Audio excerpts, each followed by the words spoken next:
मंत्री नितेश राणे बोलतायत, थेट जाऊया। की कोर्टामध्ये आदित्य ठाकरेंनी दिलेले प्रतिज्ञापत्र जे आहे त्याच्यामध्ये त्यांनी मी आमदार आहे म्हणजे तो स्वतः आमदार आहेत हे त्यांनी लपवलेलं आहे। मी समाजसेवक आणि उद्योजक आहे असं त्यांनी कोर्टाला खोटी माहिती दिलेली आहे। त्याच्या विरोधात पण एक याचिका झालेली आहे। म्हणजे कोर्टाला खोटं बोलणारे तुमच्या इथे येऊन किती खरं बोलत असतील हे आता येणाऱ्या दिवसामध्ये कळेल ना।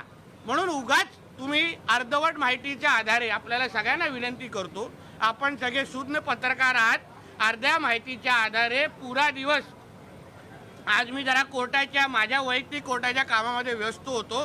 तुम्हाला व्यवस्थित पूर्ण तुमच्या बातम्या दिवसभर 7 तास बघून आलेलो आहे।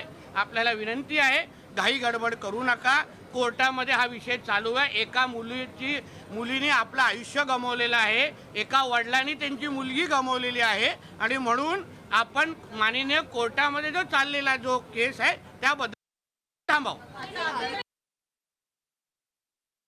मंत्री नितेश राणे हे सध्या बोलतायत, आदित्य ठाकरे यांना काहीसा दिलासा दिशा सालियन प्रकरणामध्ये मिळाला आणि त्यावरून मंत्री नितेश राणे आपली भूमिका मांडतायत। नितेश राणेंकडून याआधी सुद्धा सातत्याने आदित्य ठाकरेंवर या प्रकरणामध्ये आरोप केले गेले होते, त्याच अनुषंगाने आता नितेश राणे माध्यमांशी बोलत होते।